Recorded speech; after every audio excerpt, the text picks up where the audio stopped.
This is wonderful. Great job, everybody who was here last night. That's good. Missions, this is why we exist. I exist. Jesus said, as my Father sent me, so I sent you. He left the comforts of heaven. He left riches and praise and honor in heaven. He humbled himself and came down into this garbage can of a world that was filled with people that he considered to be little treasures. And that's us. He was willing to sacrifice his life so that we could live with him forever. And true Christianity is nothing less than that, to imitate that. And to be part of a movement and an effort to reach out to as many people as possible while there's still time. I believe this. I practice it in my life. Anybody who knows me and knows me closely knows that I live what I'm preaching. I'm not afraid to say it. I will die someday, and I'm going to die very, very tired. Because I know that I exist for this purpose.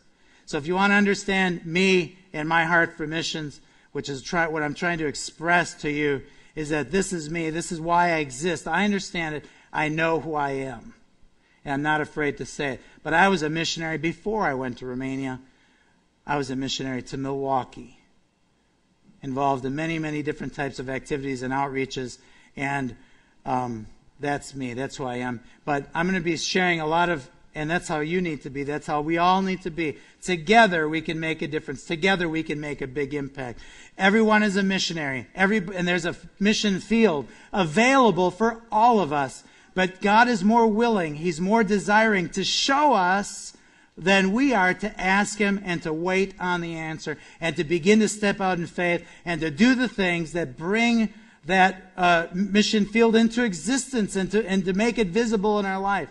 Some of you moms, and you're investing your life in your children, and you're wondering, I don't know, I don't have time to do anything outside of my home. Praise God, your children are your mission field. Don't underestimate what the Lord is doing in your life at this time.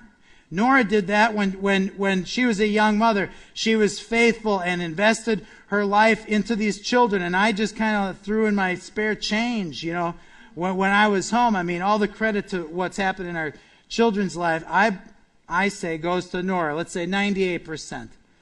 I just didn't get in the way. It worked. And moms, don't underestimate what can happen through the lives of your children. Do I have your attention today? God's got to get our attention. Next picture, the Lord first got my attention in 1996 when I made my first trip to Romania. And I had an encounter with a little boy, not this little boy, different little boy. And I had heard about the street children in Romania, and it was hard for me to believe all these hundreds of thousands of kids who were living on the streets and in the sewers, starving to death. But I saw it. I went. I saw, for example, 3 sisters, 5 years old, 3 years old, and 1 year old, living on the streets, actually living on top of the train station. Their mother had died, nowhere to go. The 5-year-old sister took the 3-year-old and the 1-year-old and went into the streets and was trying to protect them. I saw these kids with my own eyes. I saw the kids there living in the garbage. I saw with my own eyes as we put our flashlights into the garbage dump behind the Bucharest train station. I saw all the kids scurry and hide under little cardboard boxes. I saw the pimps come out and start throwing garbage at us to get us out of there so that we didn't take their little treasures away from them. I saw it with my own eyes. I came out, I saw a couple hundred kids charge at us and take the food from us. And this did something to me.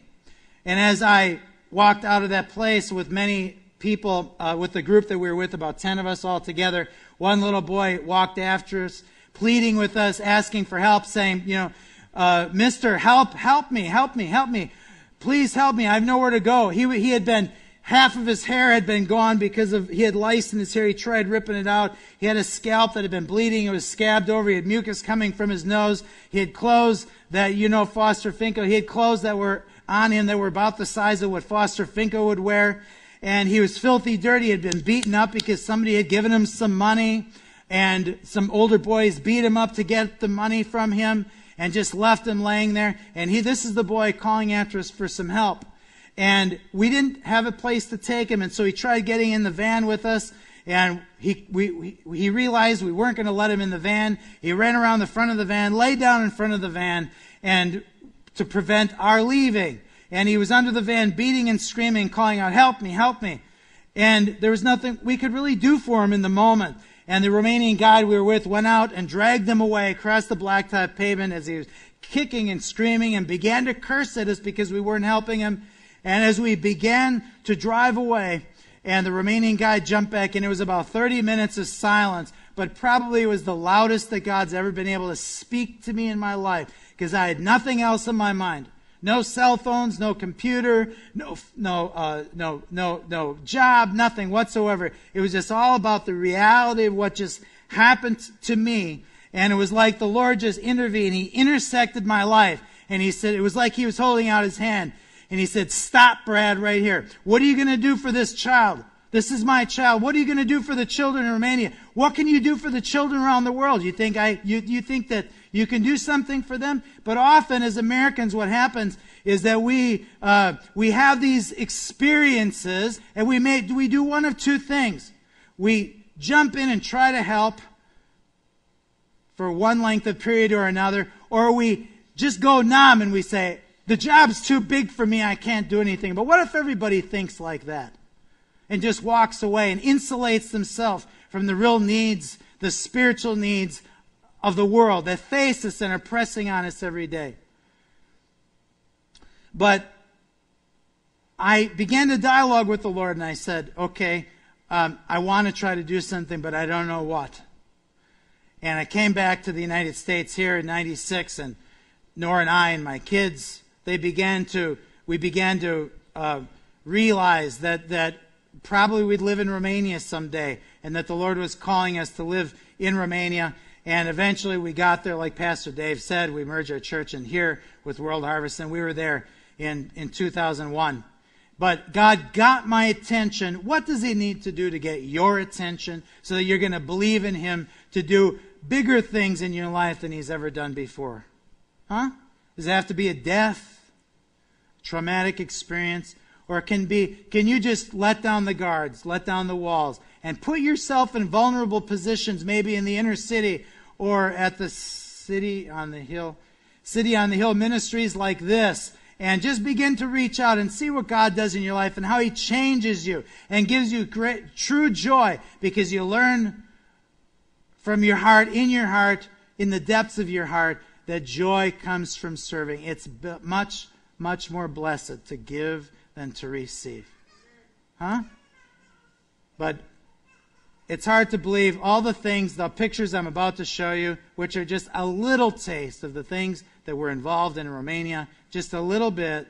All those things happened from that little meeting with the little boy that God used to get my attention. And I'm thankful for it. And I'm thankful to the Lord for bringing me into Romania and my family and changing our lives so that we understand His heart and His mission for our lives, our purpose in our life.